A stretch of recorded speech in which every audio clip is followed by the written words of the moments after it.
is going to be my September roundup. Basically just a little roundup of all the things I've either been using this month or enjoying this month, or not necessarily enjoying. Maybe I've tried something and had better expectations for it than I've actually came through. Some books and TV shows, etc, etc. You know how these things work. I just didn't want to keep calling them favourites when not entirely everything is favourite in these videos. Also, before we get started, I just wanted to mention the fact that I am over on Instagram. I'm sure many of you already know that, but the reason I'm just saying is because I actually have a competition running over my Instagram that is in conjunction with my YouTube. So you have to be subscribed to my YouTube, which if you're watching this video and you're not, please click down here somewhere. Also, you have to go and look at my most recent video, my drugstore kind of haul. Might actually not be my most recent one. I might have an empties in between that. I'll put the link for it up here anyway, but you have to go and watch that, give it a little like, give it a little look, subscribe to the channel, and on my IGTVs there is a competition running in conjunction with this where I have a really big giveaway going. Really big in the terms of I am a tiny person on YouTube and a tiny person on Instagram. So don't be expecting like hordes and hordes of stuff, but big enough to say it's came out of my pocket. And if you want to win it, then you need to be subscribed here and following me over on Instagram. So please go and check that out. I would really appreciate it. It'd be really nice. And it is a nice little prize pot. As far as I'm concerned, I think it's a really nice little prize pot. So go and have a look at that as well. But let's get started. Now I'm hoping the lighting's gonna be okay because it is about 4 o'clock now, but we're most definitely getting into winter. It is going to be the depths of October soon and we're all going to be pitch black at 4 o'clock.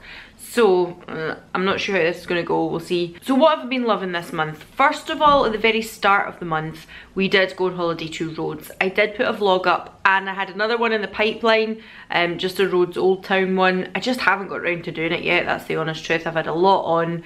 I've went back to uni this month as well. I'm only back 1 day a week, but I am also working, coinciding that. So, you know, it's a lot to juggle, but the Rhodes trip was fantastic. I can't say enough about it. I fucking loved it. It was great. I've been to lots of places in Greece before, never Rhodes, and I would most definitely go back in a heartbeat. I thought it was fantastic. Again, if you follow me over on Instagram, you'd have seen lots of kind of stories and pictures and stuff like that from my trip to Rhodes. It was really good, and I will put a little link up here to the vlog that I do already have up.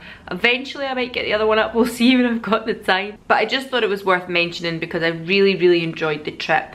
I thought it was beautiful. I think Greece is beautiful. It's one of my favourite places to go. Let me know if you love Greece as well. Where do you like to go on your holidays?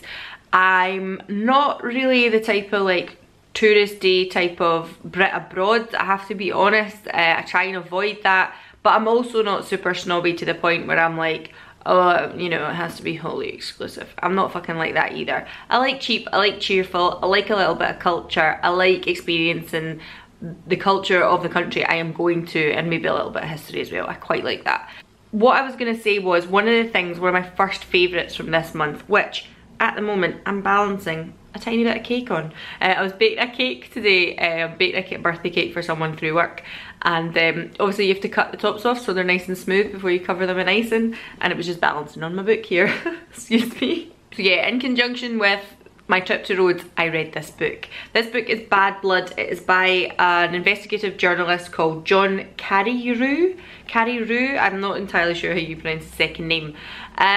Basically, I got recommended this from some people again on Instagram because I like to always pick up a book for going on holiday. And I'm not really a book reader who loves like stories. I kind of like more realistic stuff. I quite like reading true crime stuff.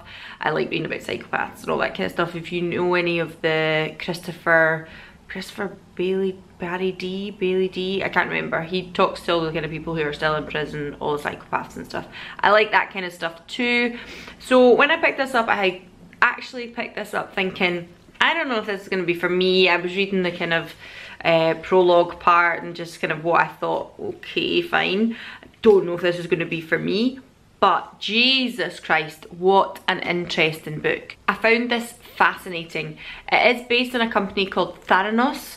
It is a true story about a young lady called Elizabeth Holmes, who was an upcoming kind of Kickstarter around about the same time as Facebook, Twitter, etc., and maybe even Google. Actually, when I was reading this book, I realised that Google didn't come about till about the millennium, maybe the year 2000, and I thought, what in the fuck did we do before Google? And then I thought, remember Ask Jeeves, askjeeves.com? That would have been what I'd have done before Google.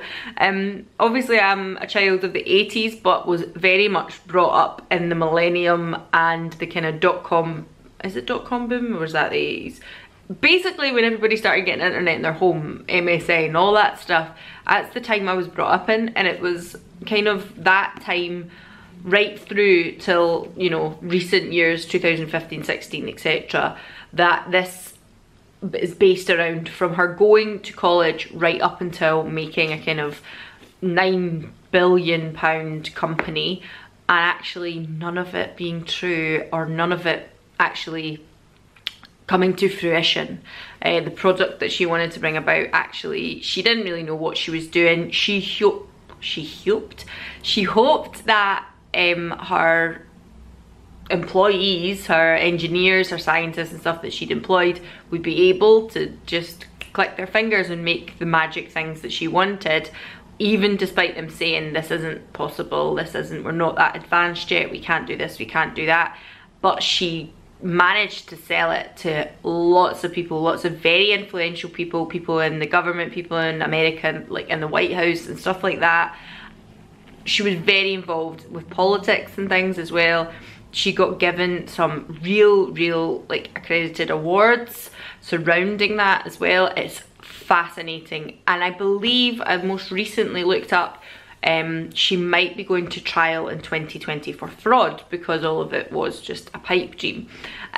Also, you can go on to Theranos on YouTube and look at, I think there's 3 videos, they're still there, basically, which were the advertising for this company and what they were selling, but the comments have been disabled on it.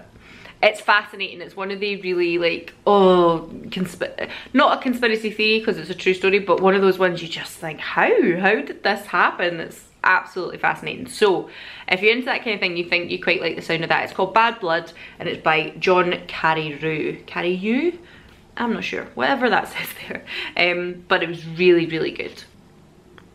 Just thought I would finish my bit of cake, then I would carry on. Alright, so now that I filled my belly, sorry, I just had to finish that wee bit of cake now that I'd lifted it up. I was like, oh. What am I going to talk about next? Let me look, because I've got my wee bullet journal here. Should we go into TV next, seeing as I spoke about books?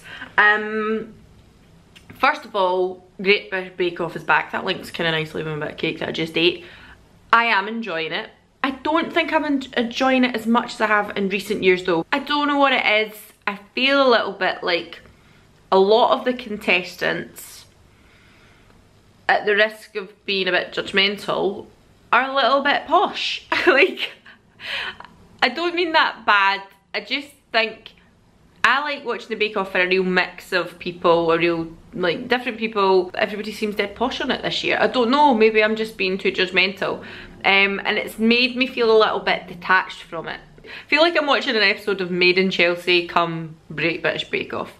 I don't know, it's kind of just made me not love it quite so much this year, but it's still okay. Next up, Peaky Blinders.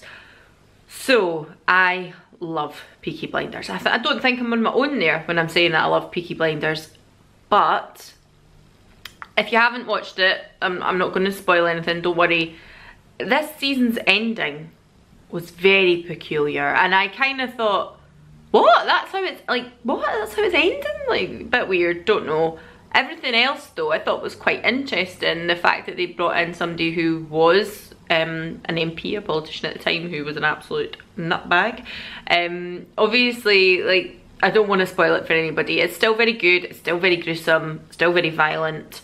I quite liked that Polly kind of was getting a bit more romance again. I love Polly. I think Polly's probably one of, if not the best character in Peaky Blinders. I think that woman is fantastic. What an actress. I just think she's so good. One of the reasons that I continue to watch it is because of Polly, and she played a really good part this season. So yeah, that's been an absolute love of mine. What else? Mindhunter. I did mention in my last kind of August roundup that I was gonna get watching Mindhunter, which I did. And it's one of those ones that we watch, and Alan's always a bit like, when is anything going to happen in this? Like, it's so slow. And I get where he comes from, it is quite a slow watch, but in saying that, I still fucking love it, because I love all that kind of, like I said, psychopaths, like My Favourite Murder, murder crime tapes, Making a Murderer, Bundy tapes. Anything that's like that, I am up for watching it or up for listening to it. And I think it's really fascinating, the FBI and how they started profiling murderers and serial killers and stuff like that. So I really enjoyed that, even if I see why other people think it's a little bit slow. I get that. Moving on from there, I thought I may as well mention some podcasts again. Again, My Favourite Murder, absolutely, full pelt. I've been listening to it back to back. I'm almost at the 90th episode now. They're long listens. They're a good hour and a half for a proper episode, and the mini-sodes are about half an hour long. So it's not like it's something I can just sit and listen back to back to back, but anytime that I've got that I'm, you know, need some noise in the background, it's basically on. Other podcasts that I've been listening to, I actually want to mention a podcast from a girl who I've been following on a blog and on Instagram for a while now, and that is by Charlotte Ann. She used to have, it was something like carousels and something else. Her blog was named something different, and then she called it by Charlotte Ann. I will link her Instagram. I'll either bring something on screen just now, or I will link it down below. You can find her podcast, which is called Understanding Influence, I think. Again, I will try and link the podcast below, and you can find it on Spotify. This is a girl who is doing a master's in kind of digital marketing, and she's had a blog for the better part of a decade now, and her podcast was really interesting. She's only got 2 episodes, and I think at the moment is actually recording the 3rd one with a guy from like AG Fitness Training or something in Glasgow. So it's really interesting to listen to. It's interesting because I quite like that she's local to me, and I think, you know, she's a little bit younger than myself, but just that we may be in the same kind of age range and interests and things like that. And I quite like that she's basically going to Instagram and saying, you know, fuck that, fuck the algorithm, maybe you're just not posting the right shit. I quite like that. I quite like she's quite honest about it, and basically telling people, don't fucking worry about it. Like, just go out and enjoy your life. Who cares how many likes you're getting on a picture? Like, just take photos of shit that you fucking like, basically. And I am all for that. Now quickly, I'm going to talk about some fashion loves this month. Now, I'm still loving headbands, absolutely. I think they're just going to be a staple now in my life, quite frankly. But it is getting more into winter. It's that transitional weather. I am going to do another capsule, not a capsule wardrobe, just like a resort of my wardrobe, how I put the summer stuff away and bring the autumn stuff out. I am very much being more aware of what I'm buying, and if I need it. I'm doing much more charity shopping. I'm looking at the trends and the winter styles and stuff like that and thinking, I already have something in my wardrobe. Maybe it's the storage, maybe it just needs a little freshen up, maybe it needs fixed, maybe it needs hemmed, something different. But it's very in keeping with a lot of the autumn winter trends. So therefore, I will not be buying lots and lots of new stuff this winter. Even though I may be out and about looking at things, I'm not going to be buying a whole lot of stuff. So I am going to have a video up and coming on that soon. But one of the things that I've really enjoyed this kind of season are long maxi dresses, florals, dark florals, all your usual kind of autumn winter trends. Long maxi dresses, long skirts, things like that, pretty tea dresses, and big biker boots. Now, I've said to you before, I used to be a bit of a goth. I like a little bit of like rock chick style to things. Even if I'm wearing something like nice and pretty and pink, I like a little bit something a bit more racy underneath. I like that kind of style. Girly but with an edge, I suppose. So I'm just going to put a few wee pictures in here because I've been wearing that look quite a lot. Some of these pictures were from as long ago as kind of late August and early September. They're not recent, but throughout this month it's been a look that has just been so easy to go to. Like long dresses, big boots, maybe like a parka or a biker jacket over the top. Simple, and I've been loving it. Alright, moving on to actual skincare makeup type situation. I always like to leave that to last because then I think somebody might actually sit through and listen to the crap that I'm talking about. But first of all, I want to talk about a couple of wee skincare things. In my August roundup, I'm sure I mentioned the Ole Henriksen Truth range. This is the one based with the vitamin C. Now I've been trying this. This is the C Rush Brightening Gel Cream. And I've been trying the Banana Bright Eye Cream. Is that what it's called? Banana Bright? Yeah, Banana Bright Eye Cream. Basically, I just wanted to mention this because I have used up the whole pot now. It's going to go into my little tub that I keep for empties, and then I'll be able to speak about it in another empties video.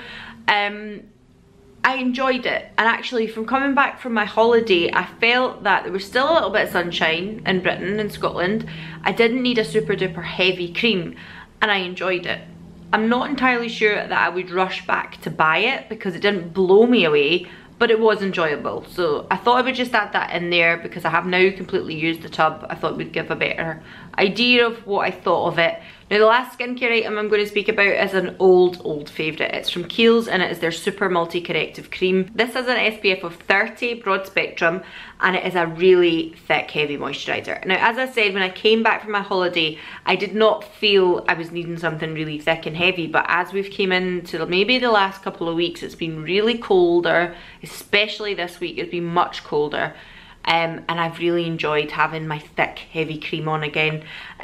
So this is one that I've bought over the years, or had it bought for me around about Christmas time. It's not the cheapest, but it is something that I really like, and it is something that's really thick and heavy moisturiser. So if you're not into that, if you've got more oily skin and you feel like it would be too heavy for you, but for me personally with dry skin, as the months change, I think it's wonderful. Let's talk concealers, because again, if you saw over on Instagram, I've completely used up my Glossier Stretch. I finished it, it's finito, and I haven't bought a new one yet. Partly because Glossier Stretch concealer is probably the only thing that I would want to order from Glossier right now. I'm holding off and trying to use up what I've got. So I dug about in my box of tricks and I actually found I had a full untouched MAC Prep and Prime. Now this is Prep and Prime in Radiant Rose, and it is the one that's a bit like Touche Eclat.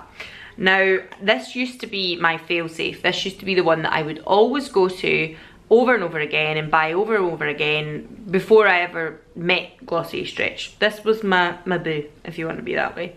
And I thought, oh fuck it, like a brand new one, I haven't even used it, I'll pull that out and use it. And I have to say, I kind of was like, why did I ever put you down? I really like this. It's not a spot concealer, it's not one that's like heavy enough, it's more of a highlighter. It is marketed as a highlighter, not a shiny sparkly highlighter, but just an illuminating, brightening cream that will, you know, combat darkness here. And I do really like it. It's been what I've been wearing to work. Every single time I've went to work, I will put this on, just a quick tap, tap, tap, and it's done. There's no need for sponges, no need for anything like that. It's so easy.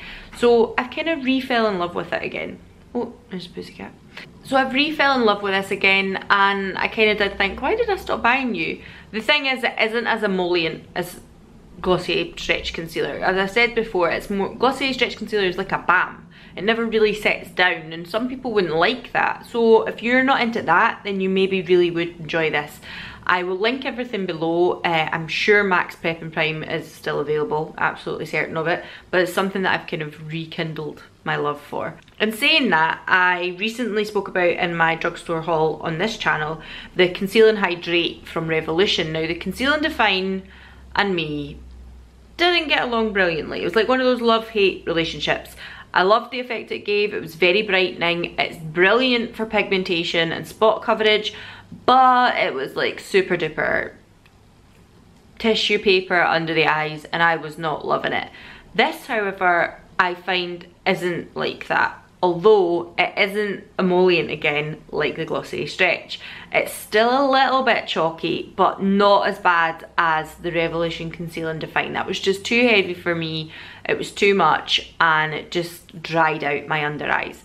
If I put this on with a decent eye cream, I find it's absolutely fine. I don't find it gives me too much tissue paper effect under the eyes, and it still covers spots really, really well.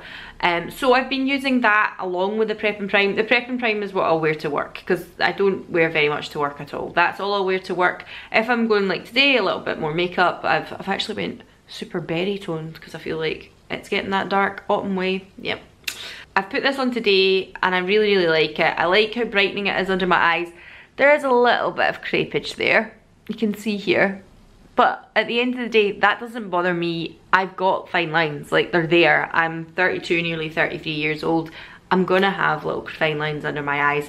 So I don't hate it for that. So I'm not gonna just like completely throw this one out the window. This isn't too bad, I don't mind this. Conceal and Define, not so much for me. Conceal and Hydrate, more up my street. So I think in that drugstore haul as well, I spoke about the On The Rise mascara. Now when I made that video, I just came back from my holiday, so it was maybe like a week or so into September, and it was the first time I was trying it. This now I've been using for about 2 weeks, so can I say it's like a monthly favourite? Maybe not, but I have been loving it. I'm really, really enjoying this mascara. I like the Worth the Hype anyway, and as I say, that is definitely something I will wear to work and continue to wear to work. This, however, is much more boom, big eyelashes, and I would wear it for a night out, etc. if I've got somewhere to go. So I've been really, really enjoying this mascara. Again, I think around about the £10 mark, so not the cheapest, but not the most expensive either, and I've been really, really enjoying it. I think I spoke about this last month. This is the e.l.f. Wow Brow. I spoke about it at some point. Basically, I was saying how I love Boy Brow, again, glossy, but I've just kind of got a bit bored of you. But I was saying how I could never find anything to dupe glossy Boy Brow, the same way I can't find anything for the stretch concealer. But the e.l.f. Wow Brow, I have to say, is a really close match. Really, really close, and not as expensive. You don't have to order it online. Has lots of shade ranges as well, and I'm really enjoying it. I have deep brown, and I think it's really, really good. I've got it going through my eyebrows today. I think it's a liken to Benefit Gimme Brow as well, and it's just a nice cheaper option and easy to go and pick up in Superdrug as opposed to having to order it online. So this has been my go-between at the moment until I'm at that stage where I'm going to order some stuff from Glossier again. I think it's really, really good. I actually recommended this to a couple of people that I'd seen speaking about brows and stuff like that online, and I think it's great. And lastly, I'm just coming to my absolute go-to lip products for this month. Now, throughout my holiday, the whole holiday, I never had this off my lips.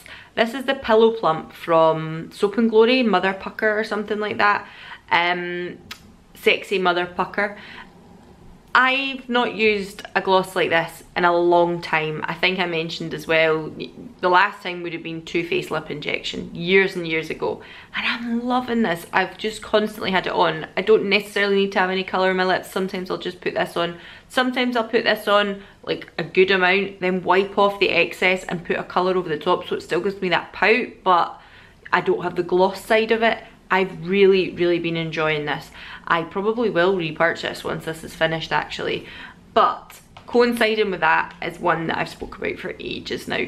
This is the MAC Powder Kiss in Devoted to Chili. Now I think on my little screen there it actually looks a lot more red, but it's much more the colour of my headband, I would say. It's kind of more of a brown tone, a brown red. Not quite classic 90s, because I think classic 90s are more of a greyish, like a brown grey. This is much more warm undertone. And I'd said about the NYX Slide On Glide On pencil in Brick House, which is an almost perfect match for this lipstick. So these two here I have been using constantly over this month if I'm wearing lipstick. As I said, sometimes I'll wear the gloss with it, sometimes I'll maybe wear the gloss, wipe off the excess and then put this on top. Sometimes I'll just wear this and the gloss, but that has been my three circulatory, is that a flipping word? I don't know. Circulatory items that I have been going throughout this whole month of September. So that's it. I hope that roundup wasn't too lengthy. I'm trying to get the videos shorter, but what can I say? I just like to ramble on a little bit. Basically, I'm again going to vlog to you my Instagram, my IGTV. Please go over there and check it out. There is a competition running while this video is up. Once this video is up, and even before, I'm going to let it run for about a week, and then I'll put all the names into a generator, and there will be a giveaway surrounding that. So please go and check that out. That would be lovely. If you're not interested in checking out the competition or going to my IGTV or my Instagram, then if you like me, if you've enjoyed this video, if this is your first time here, then hello and welcome. Please click the subscribe if it's the kind of stuff you're into. If not, I will not be offended. That's all right. And if you're here and you've been here before, thank you for coming back. I do really appreciate that, and I appreciate all the little comments and little messages that I get and things. As I've said, I do not have a massive following. I am not a big YouTuber, but it's the interaction that I really enjoy. Speaking to people that like the same crap as me, just speaking to people who kind of find the same stuff funny as me, and people who've read similar things, etc, etc. It's the interaction. So please comment below, please like, subscribe, do all that bullshit everybody tells you to do, and I'll see you all again next time. Bye.